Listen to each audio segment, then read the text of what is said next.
All right, so good evening. Thank you guys, everybody for coming out tonight. So my name is Jim Lamoureux. I'm a trooper for the State Police, Troop C right out of Keene. Cover Cheshire and Sullivan County. And with the cooperation of the school board and the school district, we thought it important to kind of have a conversation. And that's what I want this to be tonight, is a conversation about bullying and ways that we can deal with bullying, prevent bullying, and make kind of school a safer environment for everybody. So just a little bit about me. I started my career in 2005. I started with the Keene Police Department in 2005.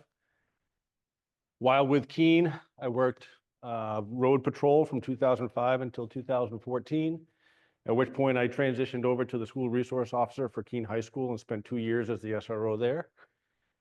You'll see a break in service, so to speak, from 2016 to 2017, because I'm also in the Army Reserves. That year I deployed to Kuwait. Came back in 2017, did another year on the road before transitioning over to the State Police, the true law enforcement agency in the state of New Hampshire. And I've been a road patrol trooper ever since to this point. For the State Police, I'm currently a drug recognition expert as well as an instructor, and I'm also a field training officer. So as you can see, standing up in front of you and talking and trying to present information is kind of in my blood. As I mentioned, I'm also in the Army Reserves, and I'm not standing up here without life experience. I've also got a 15-year-old son who keeps me on my toes and makes sure I know everything he's doing in his school.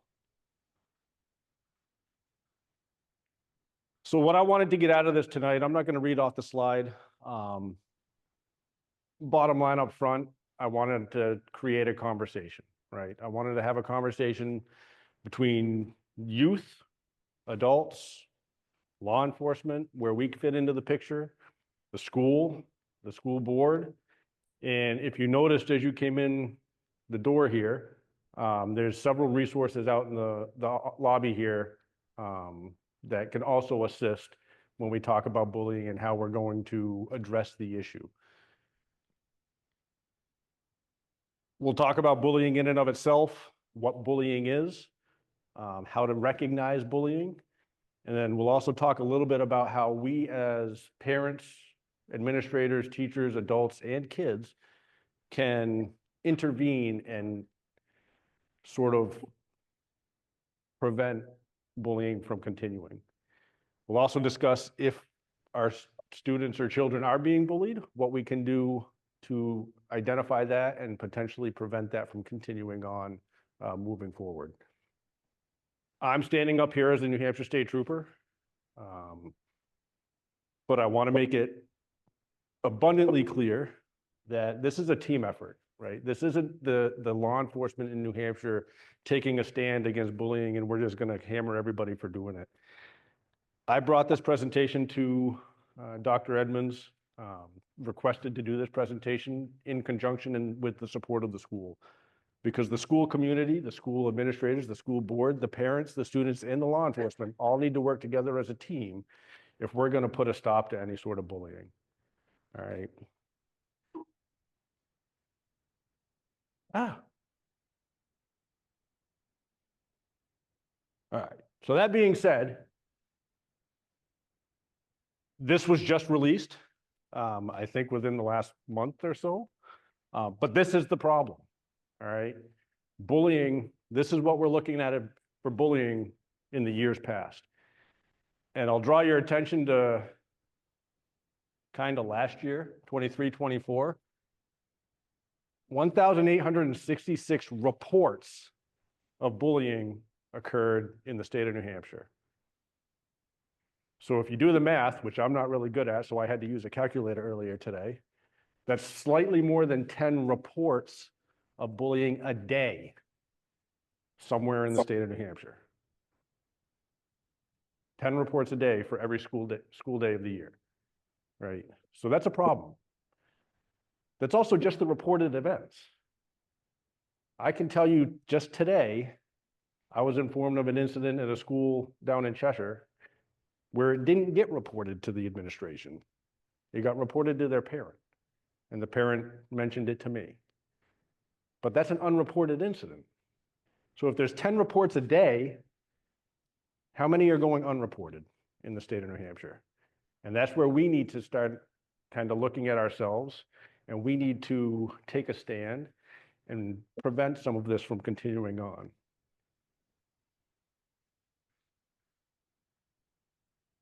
So what is bullying? Well, the state of New Hampshire has laws, right? That's why I'm standing here. And they specifically have a bullying law. So RSA 193-F is the state of New Hampshire's bullying and cyberbullying in schools law, as well as the Public Safety and Violence Prevention Act of 2020.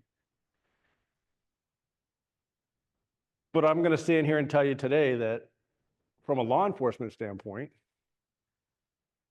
there's not a lot of actions that I can take with respect to that law, because the purpose of that law is to create a safe environment so that all pupils have a right to attend public schools, and the highest priority is to protect against physical, emotional, and psychological violence.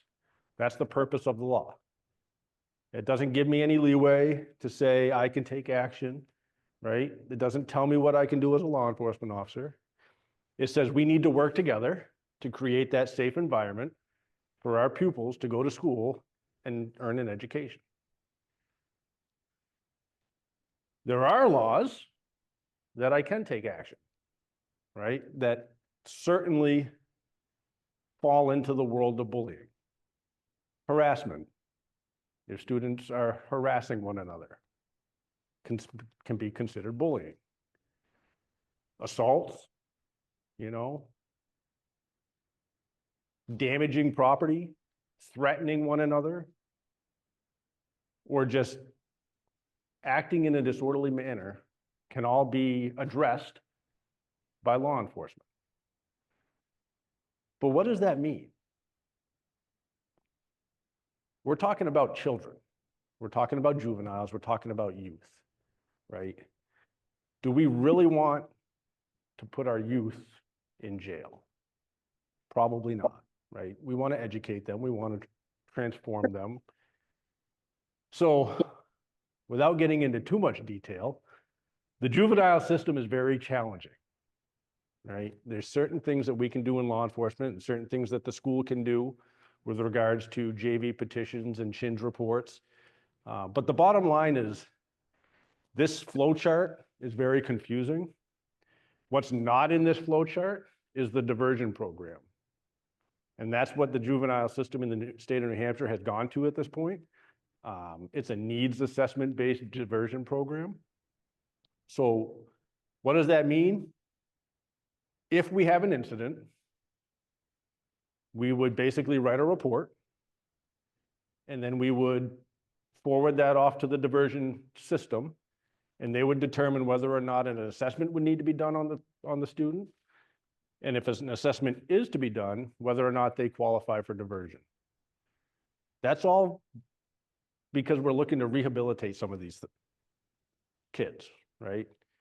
We don't want to throw the hammer at them.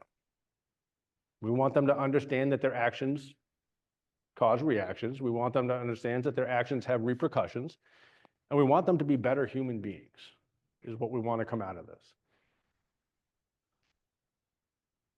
So again, standing up here as a law enforcement officer, I'm not the hammer, but we have those capabilities if we need to. Bottom line is we will work with the school, we will work with the parents, and we will work with the youth to make sure that they understand what they're doing wrong and how they're going to rehabilitate.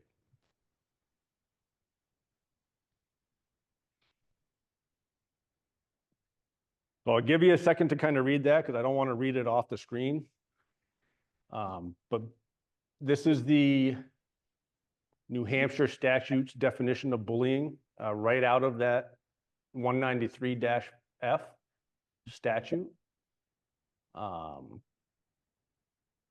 As you read it, there's a lot there, but you'll notice written, verbal, electronic communications, which is kind of the world today, physical acts or a combination thereof, right? When we talk about bullying, we no longer talk about just physical bullying.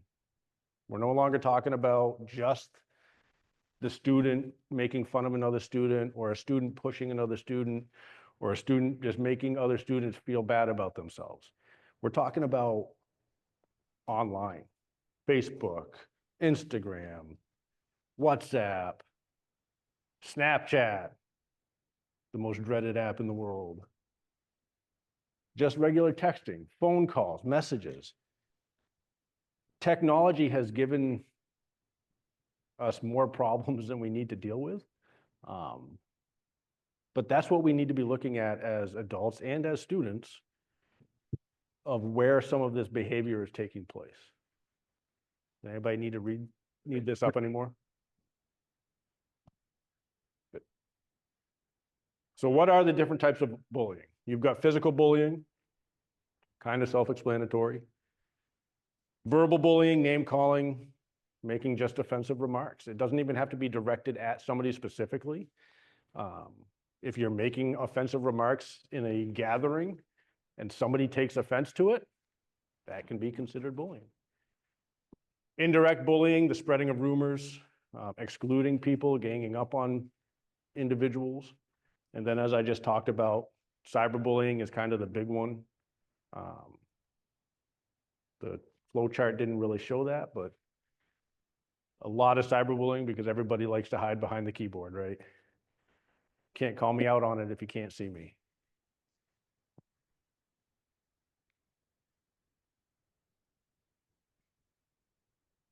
So when we talk about bullying, we wonder, I guess the first thing we think about is kids will be kids, right? Kids are going to make fun of each other. They're going to poke at each other. They're going to push each other around on the playground, like, haha, I pushed you in the sand. No, you didn't, I fell. But how does that teasing differ from what actual bullying is? So bullying is based on a power imbalance. The intent is to cause psychological or physical harm. It's usually repeated behavior. Teasing, as I mentioned, is fun, good-hearted, haha, I pushed you down, no you didn't, I'm gonna push you down, not a big deal. Usually happens once. They usually kind of get up and go their separate ways, and there's not another issue after that. Bullying is a repeated behavior. It's ongoing, it continues. And until somebody intervenes, it will continue until, unfortunately, tragedy happens.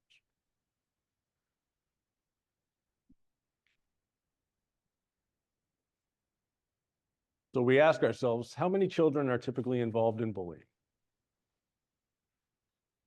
You're never going to put an actual number on it. Estimates vary widely. They try to do studies every year in order to kind of get a number. But you're never going to get an accurate number because, again, how many of these incidences are going unreported, right? These numbers are based off of reported incidences.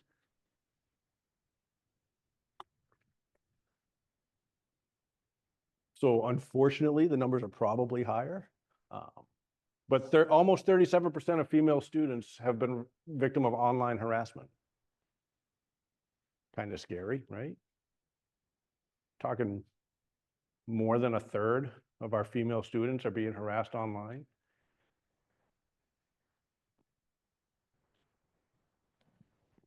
Children and young adults under the age of 25, which that's no longer children, right? But under the age of 25 who experience cyberbullying are more than 2 times as lucky to conduct self-harm. Again, these are reported instances. New Hampshire's rate of electronic bullying is 20.1% in 2022. They don't have the numbers put out yet for 23 or 24. But again, we're looking at almost a quarter of the population of reported instances.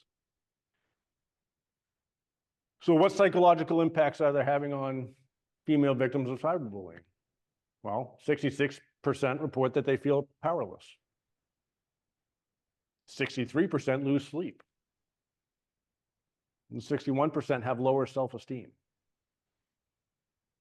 So how many of us have looked at our children? How many of us looked at our students? How many of us have looked at our children's friends and noticed they look incredibly tired? They haven't slept for days. They say that they haven't slept. They look like they just lost their puppy. And we just chalk it up to school stress, home stress, life stress. We never really get the true answer out of them as to what's causing this, right? So 36.5% of kids between the age of 12 and 17 have been subject to bullying at least once in their lives. Kind of scary. 43% of transgender adolescents have experienced bullying on school grounds. School's supposed to be the safe place, right? That's what we're here for, right? To create the safe place at school. And almost 50% of transgender adolescents are experiencing bullying. And then 1 in 5 students report having skipped school because of bullying. The incident that I was informed of today out of Cheshire County, I was told that 2 students, as a result of bullying, not only skip school, but they're looking to change schools because it's gotten that bad. And then 19% of students in grades 9 through 12 said they were bullied on school property in the previous 12 months. We have a problem. We have a problem. But that's why we're here, right? Because we're gonna try to solve that problem. So where can we look for bullying to occur? Well, it happens anywhere from pre-K through late high school. So that covers everybody. It occurs everywhere. But it peaks in middle school. Middle school kids are just starting to get into their norm, right? They're starting to figure themselves out. They're going through puberty. They're starting to see change. And they're starting to take it out on each other. As they get a little bit older, the physical bullying starts to decline, probably because they start to realize that what they're doing is wrong and they can get in trouble for it. But social, verbal, and cyberbullying continue through high school. Places that is most likely to occur: buses, locker rooms, playgrounds, lunch, hallways. And then if cyberbullying, you're talking everywhere because everybody has a phone. But these locations are locations that have what? Fewer adult supervision, right?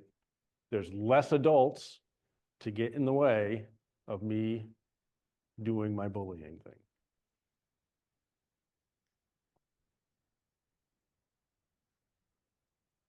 So as I mentioned, that's why we're here. This is a team effort. Everybody needs to take a part and everybody needs to take a stand. This is just a quick little model of kind of the circle of life of bullies, so to speak. Take it for what it is. But there's not one piece of this slide, and I think it's presented again later in this deck. There's not one piece of this slide that's going to be able to solve the problem by themselves. Family's not going to be able to solve the problem by themselves. The school's not going to be able to solve the problem by themselves. The bully's not going to stop just because they decided to stop, right? Culture and community is kind of where I think we need to change. As we work together, that culture is going to change and we're going to see a shift. But we have to work together in order to make that change occur. So how do we know if a child may be bullying? Refer to others negatively, call them names: wimp, loser, other derogatory names. They may lack empathy, have this strong desire or need to get his or her own way. When they don't get their own way, they become hostile. They have a defiant attitude towards their parents, towards their peers, towards their teachers, towards their administration. They anger easily. And the big one is that they deny involvement and they blame others. Because nobody wants to take responsibility for their own actions. It's somebody else's fault.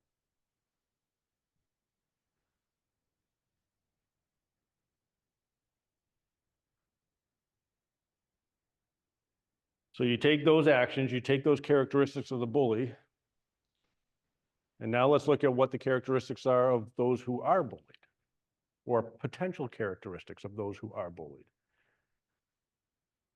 They perceive themselves as having a position of perceived weakness. Maybe their age is younger than their peers, maybe their ethnic background, their family's financial status, disability, sexual orientation. They perceive that that makes them weaker and more of a target to be picked on. Most are passive. They lack assertiveness. They don't necessarily invite aggression, but they also don't fight back. They kind of sit there and they take it. Sometimes they'll relate better to adults than they do their peers, because they think that they don't fit in with their peers for all of those reasons listed above.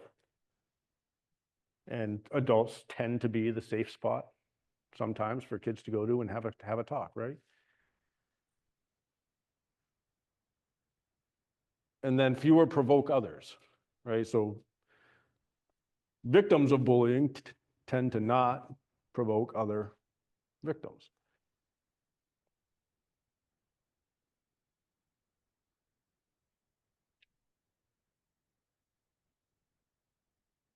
So those are the characteristics, but how are you going to know if your child is being bullied? Or how would you suspect your child is being bullied? Maybe they start having unexplained illnesses, right? They don't feel good. They don't want to go to school. Their stomach hurts. They have a headache. They have a toenail that hurts, and they don't want to walk on it. You may start seeing cuts and bruises that could be caused by self-harm. Unexplained injuries to one's body. As a parent, or even as a teacher or an administrator or an adult of another friend, you'll start seeing them act differently. You'll start seeing them shy away.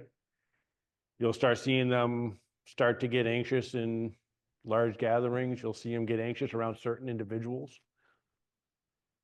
You may notice that they don't eat as much dinner. They don't want as much at lunch. Maybe they're not even eating lunch if they're at school, right? Maybe they're just going off to another location in the school and they're not eating lunch because they don't want to be in the cafeteria.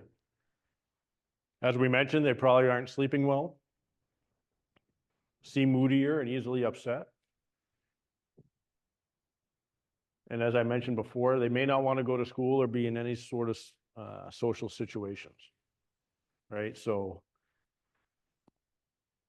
school dances, sporting events, school itself, all of a sudden, all these things that our kids are having fun doing, all of a sudden they stop wanting to do those.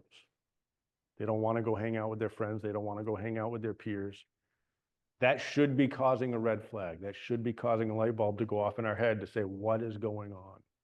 Something is going on here.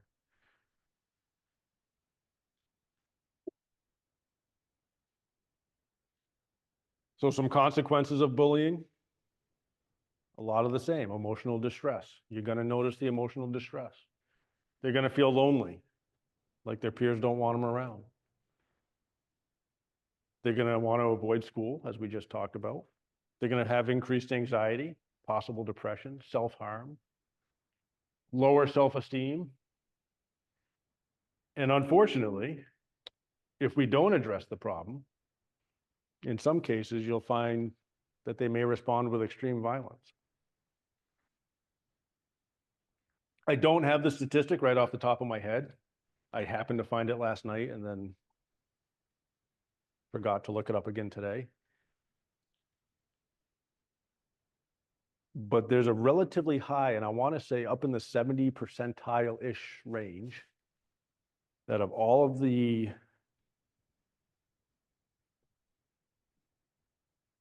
mass shooters, school shooters, mass killers, whatever we want to call them at this point, of all of those people that have committed these atrocious crimes in our schools, upward in the 70 plus percentile of those that were questioned said that they had been bullied for years in school and it was never addressed. Not putting it out there to scare you, but again, we're not just talking about those types of extreme violence, right? Self-harm is becoming huge. Huge. We need to save our children. We need to prevent them from having these thoughts where they no longer belong and bring them back into this safe environment to where they can learn and become fantastic adults like me.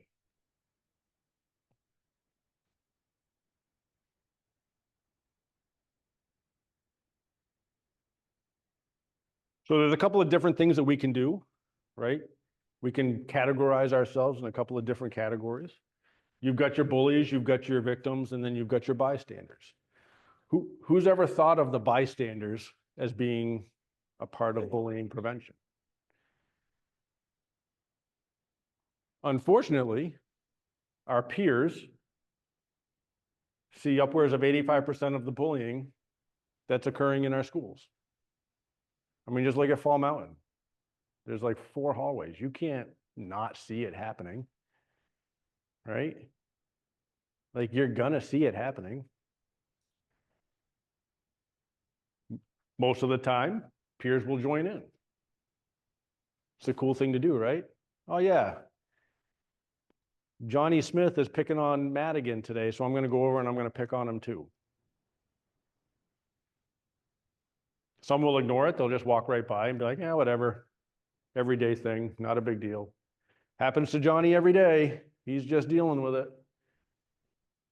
But then a small number of people will actually intervene. Whether that's intervening in the moment, whether that's going and getting an adult, or whether that's reporting it later on, a small number will intervene. Those interveners or our peers are influential in early adolescence.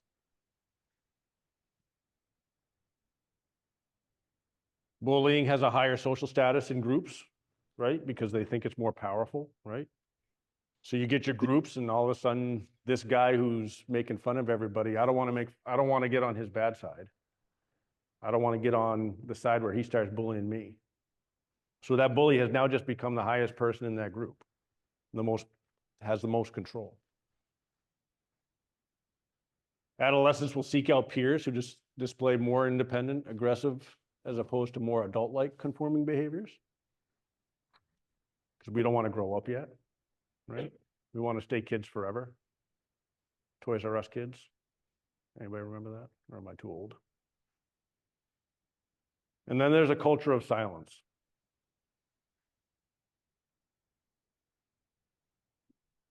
Nobody ever wants to tattle, right? Kids don't want to tattle. And in fact, I would argue that as parents, and I know I've said it to my son, we don't want them to tattle because we don't want our kids to tell on every little thing that happened, because there's a difference between bullying and teasing. There's a difference between kids being kids and kids being bullies. But what kind of culture are we setting if we're telling our kids not to come and tell us when things are going bad, right? At what point do we tell our kids, you need to tell us? You need to come and tell me that something is going on. I don't want to hear that little Johnny and little Matt were pushing each other on the playground, right? Haha, funny, funny, no big deal, separate, go your separate ways. But if somebody is targeting somebody, if somebody's making fun of somebody, if you notice that your friend is displaying any of the characteristics that we've discussed, they're depressed, they're starting to cause self-harm, they're thinking about self-harm, they're thinking about some other violent act, we need to instill in our kids that they need to come and tell us that information so that we can address it and get ahead of it.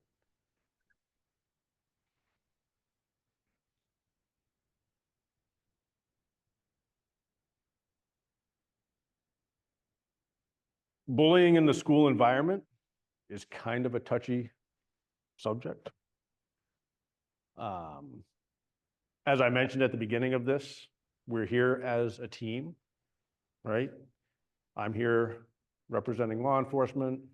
The school is here, school board is here, the community is here, and we have resources out in the lobby to help get after this problem as well. Unfortunately, well, I guess fortunately for us, Fall Mountain is a fantastic school environment. But if the school climate is unsupportive, if they don't recognize what we've recognized here today by bringing this presentation to everybody, if they lack the sense of belonging for students and they have less or weaker relationships among students, teachers, and families, if the adults ignore or dismiss bullying behaviors, or if they, shouldn't necessarily say serve, but more cater to students who are not academically engaged, who are focusing more on their social status and being the most powerful person in the room, then you're going to invite bullying into that environment, right? Leadership is critical. Leadership is critical. And that's why the principal, the school board, law enforcement, and all of these resources out here are teaming up to create that leadership, create that bond, so that we can hopefully get ahead of this and prevent it from coming into our schools.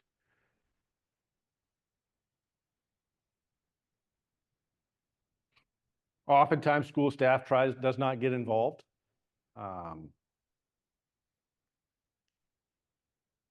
I don't really have an answer on that, to be honest with you. But the statistics show that less than 10% of the time, a school staff will get involved in an incident.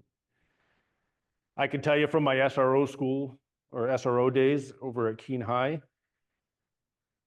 the staff, I don't want to say the staff was afraid to get involved, but there's certain limitations on staff, right? There's certain limitations on what they can and cannot do. And the reality of the situation is we don't, as adults, don't want to do something that's going to be perceived as abuse, as assaulting a child, as, you know, taking a step over the line and going too far, right? So I don't want to get involved because I don't want to get myself in trouble. We'll just pretend that it didn't happen. I'm happy to report that my time here at Fall Mountain, that does not happen here. But statewide, you know, looking at less than 10% of the time, they get involved. Or they're not told about it, right? At the beginning of this, I talked about the unreported incidences. The incident today did not get reported to any staff members. It got reported to a parent who then mentioned it to me. A lot of times it doesn't get reported because victims fear reprisal. If I report this, then the teacher's going to think that I'm the problem. The teacher's going to think that it's my fault.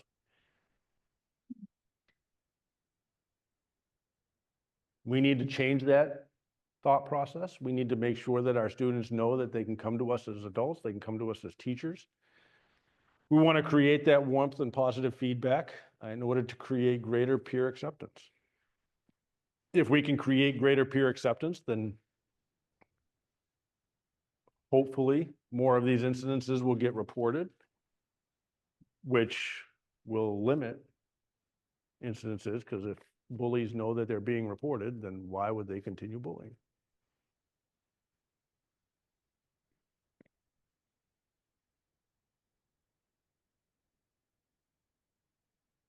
So what can we do? I thought this quote was kind of cool from Marion Wright Edelman. She's the founder and president of the Children's Defense Fund. But we must not, in trying to think about how we can make a big difference, ignore the small daily differences we can make, which over time add up to big differences that we often cannot foresee. This is not going to be solved overnight. We're never going to solve bullying overnight. There's not a problem in the world that we're going to solve overnight, right? But what little differences can we make on a daily basis that can lead to a bigger difference of prevention down the road? I like to believe that this is step one. This is the little difference that I can make. Getting the information out there and presenting the resources and connecting everybody is a little difference that I can make. And hopefully we will connect. Hopefully you will accept some of the resources out there. Hopefully you'll stay connected with myself, the school board. The more we stay connected, the more little differences that we'll make, and the bigger the difference will be in the end. We may not see the ultimate end, so to speak, but what matters is that moving forward, we make a bigger impact than what we went through as we go through this challenge. So there's that cool picture again. I told you it was in the presentation a second time. Put it in there again just to make you think. You know, now that we've talked about what bullying is and kind of what the characteristics are, make you think about where maybe you stand. And what I would challenge us adults, if we have children, and even the administration, we want to start looking towards that authoritative parenting quadrant, right? We want to create standards. We want to create guidelines. We want to be supportive, but we also want to be flexible, right? We want to allow our kids to be kids. We want to allow them to kind of figure out life and travel through life and figure out how they're going to be adults. But we want to be assertive while also being supportive.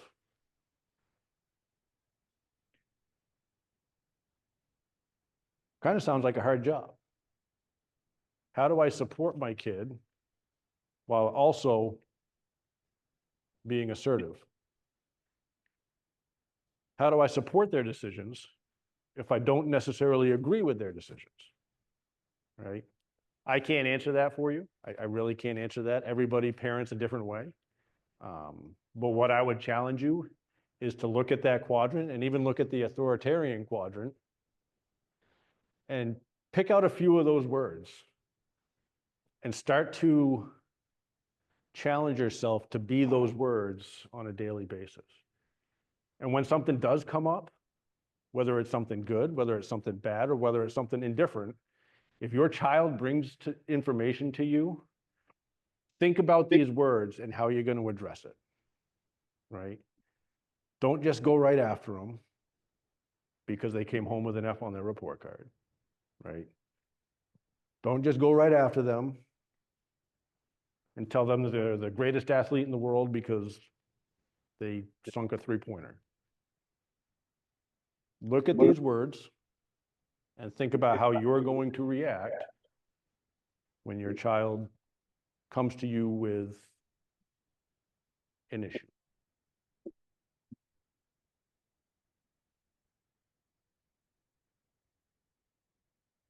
In order to sort of utilize some of those words, we want to supervise and monitor our youth's behavior. We as adults, we as parents, we as administrators, and of course, law enforcement, We want to model treating others with dignity and respect.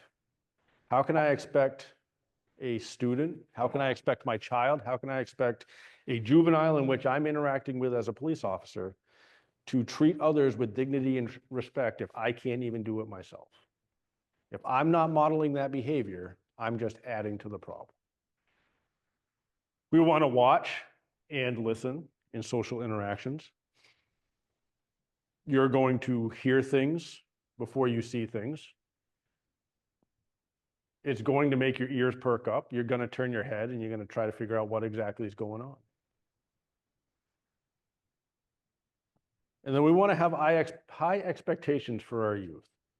And I think me personally, having been the SRO at Keene High and kind of gone through my law enforcement career, I think expectations, and I'm going to blame COVID.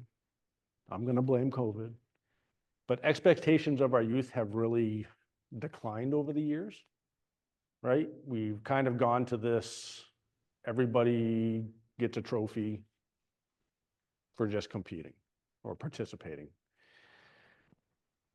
That has since started to go the other direction. We've started to get back into that high expectation world. And I think that that's starting to change the behavior of our youth. They're starting to realize that hard work creates, greater benefits and greater attributes down the road. But we need to hold those high expectations for our behavior. And we need to have low tolerance for being mean. We need to hold our youth accountable. If they're starting to be atrocious to each other, really, if they're calling each other's names, if they're picking on individuals, even if it's not to that individual's face, if they're at home at dinner and they're talking about how so-and-so is always coming to school dirty and they never shower and they're just this gross person and they don't want to be around them, we need to address that. We need to have a low tolerance for being mean, talk to our youth about how we can address the problem and move forward. But we set those expectations as adults, right? Parents who are afraid to put their foot down usually have children who step on their toes. Who can relate to that? Oh, then write that down.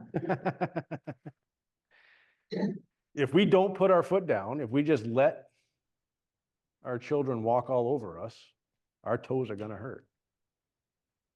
And that's where we need to have those high expectations and that low tolerance for being mean.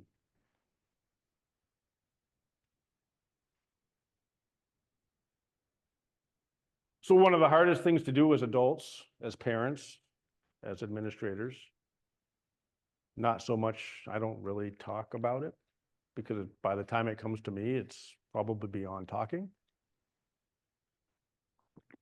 But we need to talk about bullying. We need to have that communication, and that's why we're here today, is to start that communication. We need to talk about friendships, we need to talk about relationships, and we need to talk about how they affect each other. If we don't communicate with our youth, how do we expect our youth to communicate with us? If we stand off and say, I don't want to talk about it, what do you think they're going to say when something actually happens? He doesn't want to talk about it. He doesn't want me to come with my problem. I'm just going to bottle it up and I'm going to deal with it the way I see fit dealing with it. So we need to talk openly. We need to start getting that conversation out there with our kids, with each other, with the school, with local law enforcement if you need to.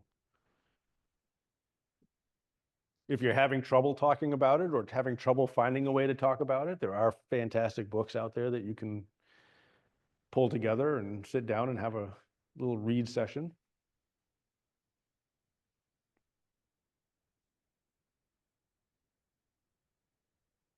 In that conversation that we have with our youth, we need to start teaching them to be upstanders and not bystanders.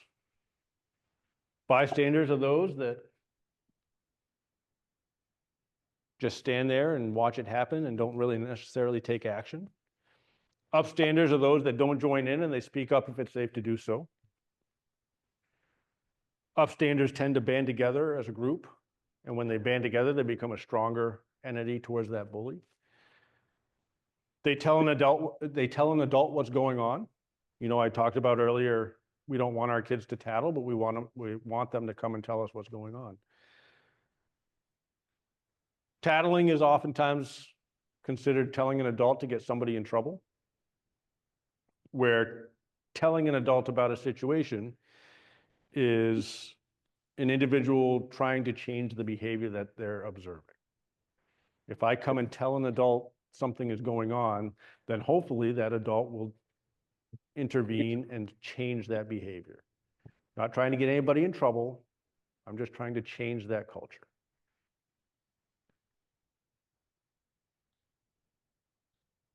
And then upstanders also reach out to isolated peers. They offer their support. So when they do see something happening, they will, maybe not in the time and moment at that specific time, but they'll reach out to them and make sure that they're doing all right. Make sure that they're not having some of those self-harm ideations. Make sure that they're not going down that slippery slope. There's a little video here on the bottom. We'll play that, just talking about kind of what bystandership is. But go ahead. 1 in 5 children in the United States experience bullying, where a peer harasses, humiliates, or threatens repeatedly. Bullying can have negative psychological, physical, and academic effects.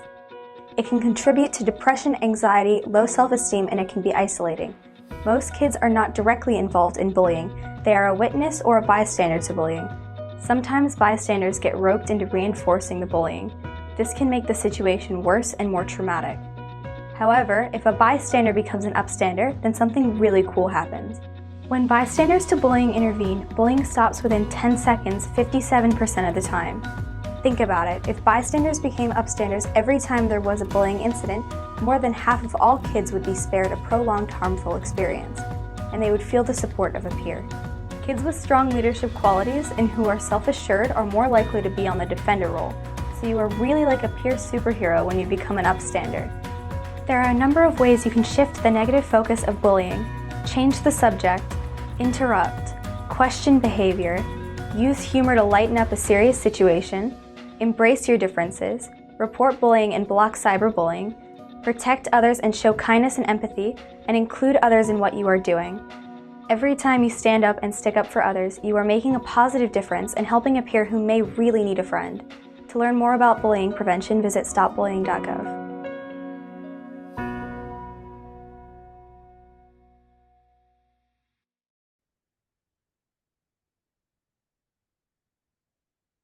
Seems pretty easy, right? All I got to do is like change the subject, be funny. What I would challenge you, with the statistics showing that it stops bullying up to 57% of the time, I would challenge everybody, students, adults, parents, administration, peers, teachers, law enforcement. I would challenge everybody to make an effort to become an upstander instead of a bystander. They observe something happening that they think is not right.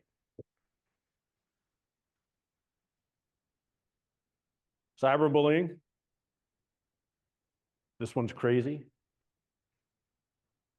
When you hide behind the screen, you can say whatever you want with no reprisal, right? Because nobody can ever prove that it was me that sent that message. I never hit send. Johnny Smith typed the message. Little Susie hit send. It just came off of my phone. We need to start teaching responsible use of technology. We need everybody, but more particularly our youth, to understand that written communication can be traced. I'm here to tell you right now, for those of us that have Snapchat, whether you think it's anonymous, whether you think that it disappears as soon as you hit the button, whether you think that it never can come back to get you, I'm here to tell you right now that it absolutely can come back to get you. We as law enforcement can do warrants for Snapchat messages. The messages do get saved someplace in cyber world. You just don't see them again yourself, and you can't pull them back. So when you write something on Snapchat that you think is never going to come back to haunt you, I'm telling you right now, if it's the wrong thing, it's going to come back to haunt you. Only communicate things that you would be okay about your parents seeing. This was a big one that I used to say when I was at the high school in Keene as the SRO. If you wouldn't say it to your parents while sitting at the dinner table on Thanksgiving, then why would you say it to a peer? Right? I'm not going to say it to mom and dad. Why would I say it to somebody that I would consider a friend or consider a classmate? Children need to follow rules. As much as you hate to hear that, children need to follow rules. There really should be no Facebook under the age of 13. There really should be no social media of any kind under the age of 13. It's not because we're trying to isolate our youth. It's not because we're trying to punish our youth. It's not because we're afraid, right? Social media is a dangerous world. And it may not be a peer that's doing the bullying.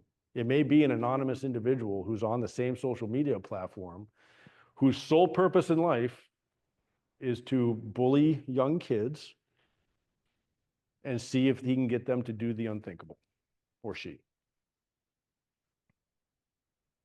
Beware of your social media sites, like Snapchat. Also be aware, and I didn't put it up here, I'm just thinking about it right now as I stand here in front of you, but video games, online video games. How many kids are playing Call of Duty on the PS5 with the headset on and the microphone in front of their mouth, and they're going back and forth with who knows who? And some of the things that I've heard come out of my kid's bedroom, oh my God. I'm like, turn that off right now. You're done. But we don't know who's on the other side. They say that they're an adult. They say that they're a 13-year-old boy. We don't know. No idea.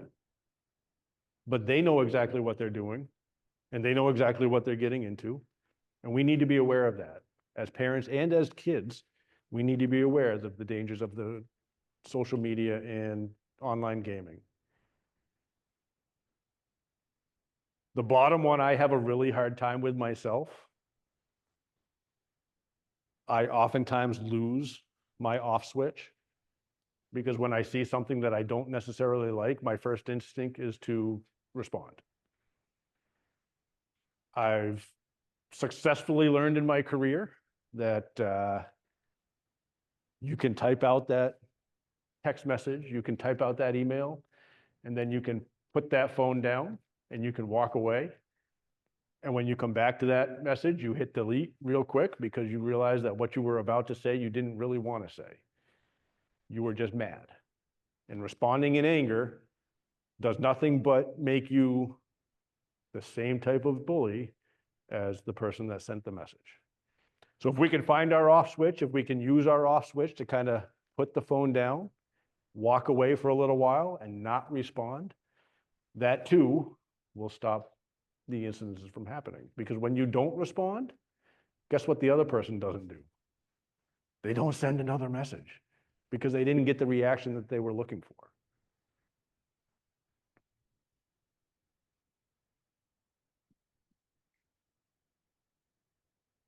So now it's time to be parents. We have to supervise our activities. Sometimes we have to limit those activities. I'm not talking about helicopter parenting. I'm not talking about watching every little thing that your child does. I'm not talking about, isolating them to their bedroom for hours at a time and saying you can't come out.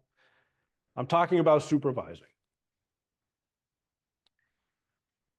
If anybody has a computer anymore, I don't know if computers are even a real thing anymore, but if we have computers in the household, they should probably be in common areas. They should not be in a child's bedroom. They should not be behind closed doors.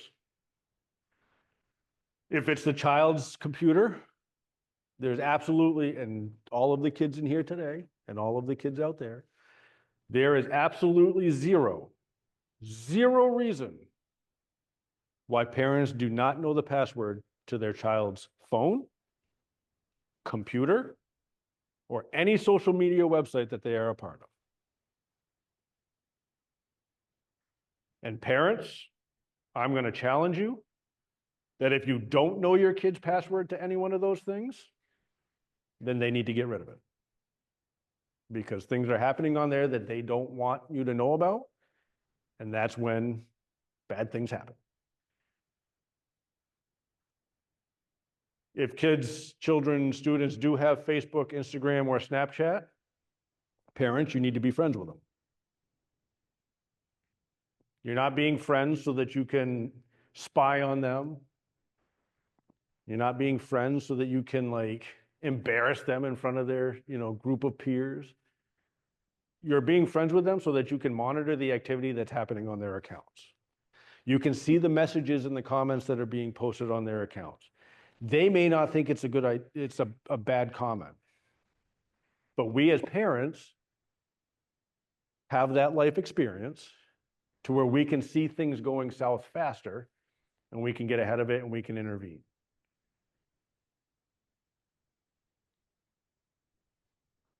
If kids have cell phones, or if for some reason they want their computer in their bedroom and it's like a laptop, they need to be brought into the parents' rooms at night or secured elsewhere, not in the kid's bedroom. Probably a hard pill for these kids to swallow, right? There's no reason why you should be talking on a cell phone or texting or on a social media website or surfing the internet at 9, 10, 11 o'clock at night. That's when the bad people come out. That's why I've worked night shift for 19 years. It's not parents being mean. It's parents being responsible and teaching responsible use of communication devices. And the last thing there at the bottom, if you wanted to, you could consider creating a contract. Examples of those can be found on cyberbullying.us. But realistically, and I think I've seen it done here in the school, but contracts are simply just getting parents and kids on the same page as to what they're allowed to do, what they're not allowed to do, and how they're going to become responsible adults. Right? Sounds kind of silly, I know, but sometimes when you put it into paper, kids are like, oh yeah, that's right, I've got it on paper, I'm not supposed to do that. Or, see, Mom, I'm being good. Like, the contract says I can do this. So things to think about. Again, if you want examples, they're on cyberbullying.us. If we have decided or determined that our child may be being bullied, we want to listen to them.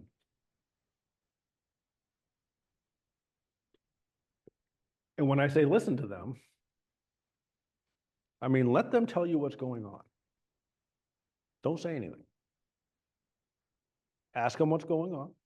Ask them to explain everything to you, and then sit there and listen.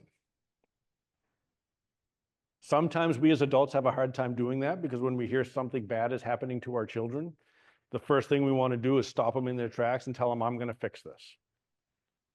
But they haven't given you all of the information yet. So how are you going to fix it if you don't know all of the information? Listen to them, let them tell their story. One kind of cool tactic that I use in my career is silence is like death to people that want to talk. So if I just stand there and don't say anything and I'm talking to a suspect, they usually tell me everything that happened in their entire life to include whatever they just did wrong because they hate silence. Allow your kids to talk. And if they stop talking, give it a little bit of time. Just a little bit of silence. See if they have more. You can say, is that all? And they go, well, no, actually, on this day, and then just let them talk. As they're talking, empathize with them. Make them feel like you care, right? Don't just sit there with 100-yard stare on your face. Don't just sit there like, okay, yup, when are you going to be done talking? Like, I've heard this 100 times before. Like, seriously care about these kids because something bad is going on in their life and they want somebody to do something about it. Take it seriously, even if it's the third time that they've come to you with the same information. Take it seriously. Because at some point, they're going to stop bringing that information to you. And they're just going to take it into their own hands. And they're going to do whatever they think they need to do to resolve the issue. Work with the child to problem solve, right? Like I said at the beginning, we as adults want to fix the problem. Don't worry, I got this. I'm going to talk to their parents and we're going to fix this. But does that really fix it? If I go and talk to a parent and say, your son or daughter is doing X, Y, and Z to my son, it needs to stop now or there's going to be serious repercussions. Did that really just fix the problem? Or did that just create another situation? And now we've got parents bullying each other. So we want to work with our children. We want to problem solve. We don't want to say just ignore it, right? Because that's what they've probably been doing up to this point. We also don't want to say just give them a good whack. We don't want to promote violence. We don't want to turn our kids into bullies themselves. So we want to talk with our kids, find out who they have told, if anybody. We want to figure out how we're going to work as a team. And then we want to come into a partnership with the school. Most of these incidences happen at the school. Oftentimes the school's not necessarily aware that it's happening, or they may be. Somebody may have reported it, but there's not enough information, or there's not enough, I don't want to say evidence, but there's not enough there for the school to take action. But if we as parents now bring them more information, and they have my information along with the information that they had before, well, now we're starting to get somewhere, and we can work as a team to fix whatever the problem is. But we have to be in a partnership with the school. We can't be against the school. The one thing that I absolutely hate, and it's happened time and time again, is when little Johnny goes home and says, I'm being bullied. X, Y, and Z is happening. And mom or dad or both immediately get on the phone with the school and they say, little Johnny's being bullied, what are you going to do about it? And the school's like, whoa, time out. What are you talking about? No idea. First time I'm hearing about it, right? Nope, being bullied, you need to do something about it. Why are we creating a divide between us as parents, our child, the student, and the school, when we should really all just be working together and say, what's the solution going to be? This is the information that I'm going to give you. What can we do? What should we do? And what will we do? Without a partnership, all we're doing is creating conflict amongst each other. And then probably the most important thing outside of becoming a partnership is that follow-up, right? A lot of times we just say, the school's got it, parents have it, law enforcement has it, and then we don't really do anything about it after that. We don't follow up, we don't see what's going on. Parents, school, adults, administration, law enforcement, we all need to check in on each other. It's all a checks and balances thing. If I, as a parent, have brought something to the attention of the school and I haven't heard anything in like a week, 2 weeks, I'm not going to call the school and demand a response, but I might send an email to whoever it is that I was talking to and say, hey, I'm just following up, wanted to make sure that everything is still okay.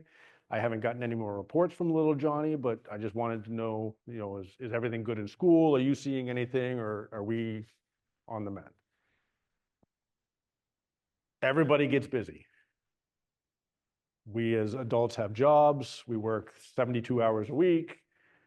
The school has the administration, they're dealing with the kids and their administrative functions and emails and phone calls and meetings and school events. And then the kids have school. And everybody knows how important school is and they all pay attention every second of the day. But everybody gets busy and sometimes things slip through the crack. But if we don't follow up on it, we don't make sure that things are going in the right direction, then they're just going to transpire back into that bully aspect, and we haven't solved anything.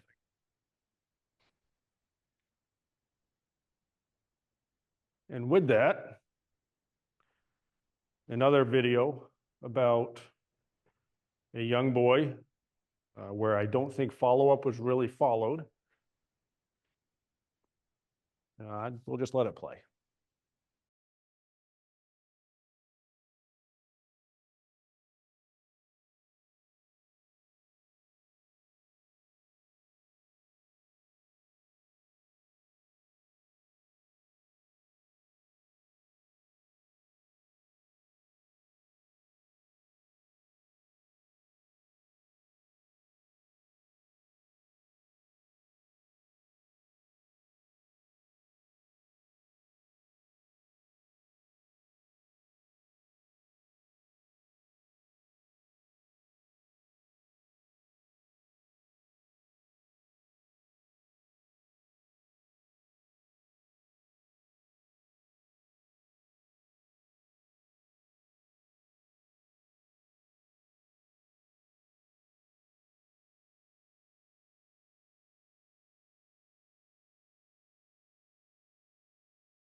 So that video itself kind of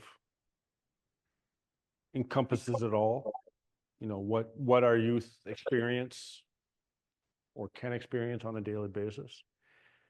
And realistically, what happens when we don't follow up with the incidences, right? The unfortunate part is that's happening all too often. And probably more unfortunately, it's in our own backyards. And Keene had the incident just last year, a very similar situation that maybe could have been prevented. I don't really know the details of it. I don't know what occurred, and I really don't know anything about it other than it happened. But that's really why we're here, so that we learn these techniques, we learn how to talk with each other, and we can communicate as a team to prevent things from happening like what happened to Ryan, to prevent things from happening like what happened to the young girl in Keene just a year ago. I think it was a year ago.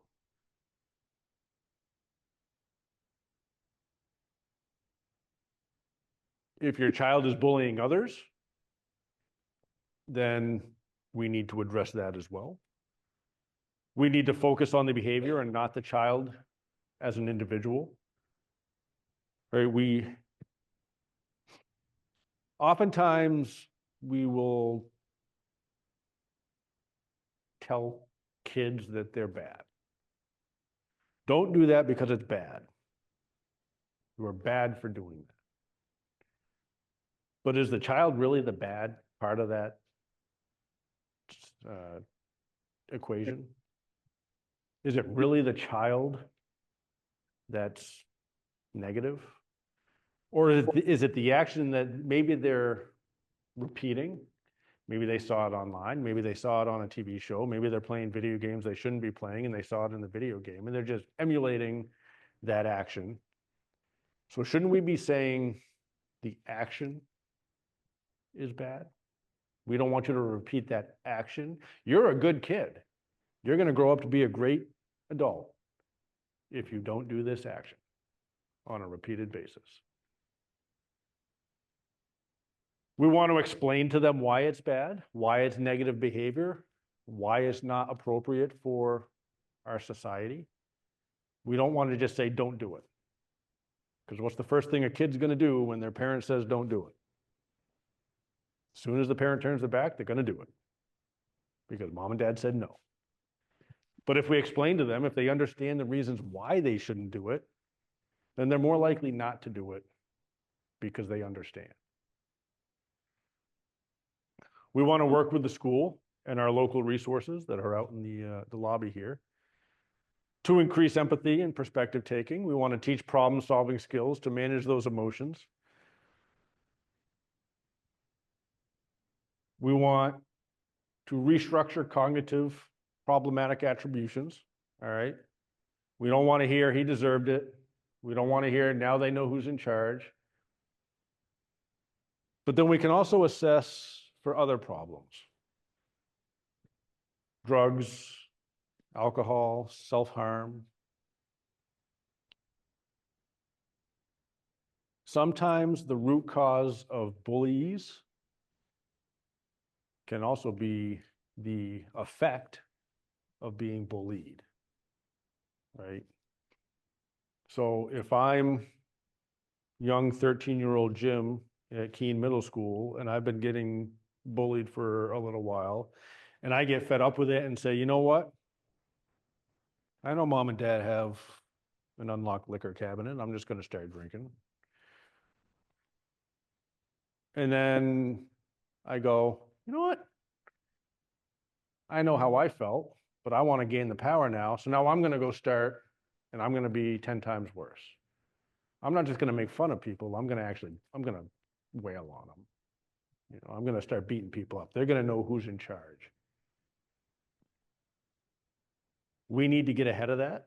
We need to assess those problems and find out what the root cause is of the behavior. And then we need to address the behavior.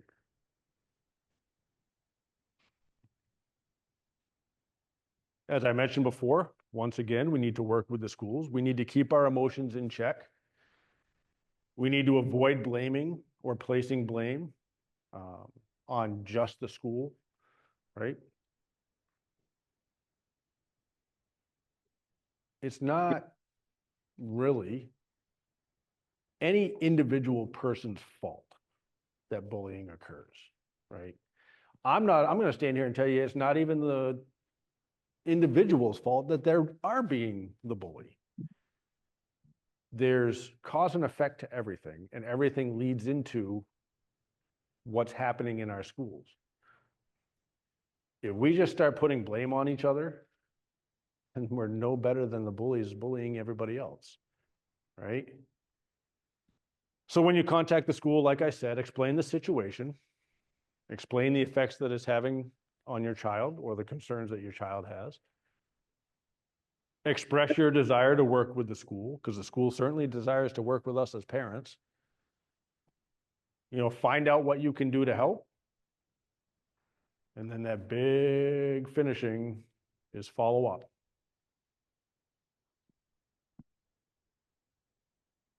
The school is definitely documenting everything that they're doing. As a parent, I would recommend you keep a journal as well. If you're involved in this situation, you should be writing down exactly what you've done or what recommendations you've had or what conversations you've had. And then when you do the follow-up, you can go back to those notes and say, well, on such and such a date, we talked about this and this was going to happen. Did this get completed? And the school will go, yes, because we're amazing, or, oh, it slipped off our plate. We still need to do that. We still need to do that assessment. Let us get that done and get back to you. That's how we keep each other in check. That's how we make sure that we move forward instead of backwards. And that's how we make sure that we address some of these bullying behaviors with our kids. So with that being said, I did pull a couple of slides straight from the Fall Mountain Student Handbook. Again, I'm not going to read it straight off the slide, but just understand that there is a policy in place. The school does have a policy in place for bullying. They have a policy in place for cyberbullying. The school works very closely with us as a law enforcement entity with regards to incidences that require law enforcement interaction. They do a fantastic job at addressing certain situations that can be handled at the administrative level. And they know all of the resources that can be out there, thus the tables out here in the lobby that you can stop at and take a look at on your way out in order to prevent some of that violence from happening in our schools.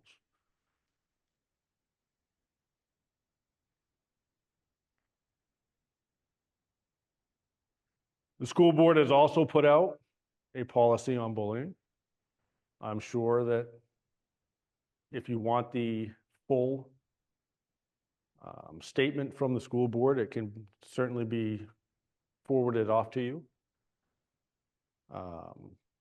But again, the school board, in conjunction with the school, in conjunction with kind of everybody, has taken a proactive stance at addressing bullying and understanding that we need to work together in order to fully address and prevent any future incidences from taking place.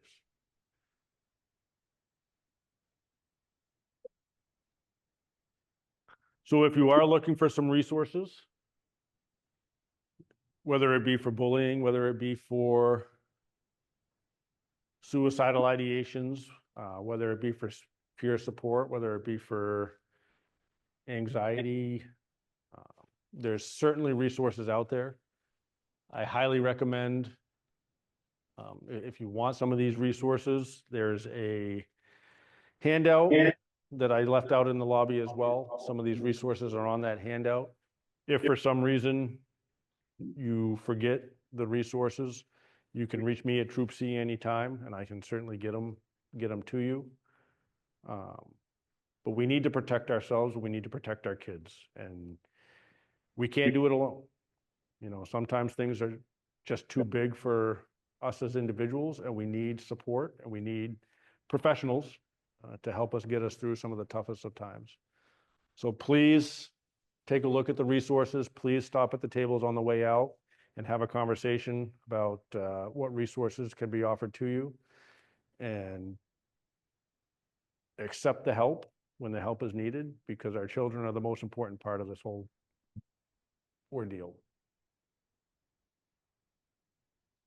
And with that said, if there's anybody with questions in the room, I'm happy to answer questions. I know the administration is happy to answer questions as well. If there's anybody not in the room out in cyber world that has questions, we've been asked to email Dr. Edmonds the question, and she will get it to the appropriate person to get the appropriate answer and get it back to you. So, any questions? I have a question, but I have some comments I'd like to make if I Yeah, could. absolutely. First of all, I'd like to thank you. Your presentation is unbelievable. Thank you. You've obviously done your homework. I've been associated with the school system for over 20 years. My children went here and all three graduated. Now my grandchildren.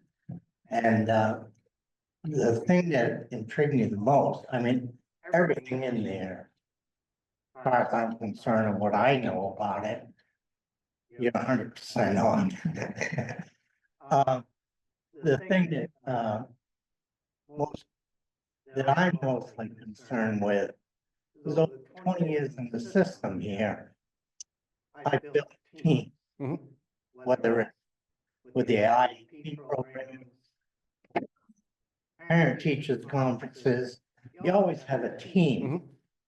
And the only way that we can solve one little problem is to have a team on that, doing that. Yep. Ms. Edmonds and I have talked many times. And Mr. Venice. And that we're in the process, I think, of building a bigger team at this point, issues that we have. And I think if every parent could get that stuck in their head, you have to, these people won't work. They're not just you or her. There's several that will be willing to help you. We've worked with turning points out there, great organization. And I just hope more and more parents would take the initiative to say, would you be part of my team? Absolutely. That's my comment. Appreciate it. You're welcome. Anything else?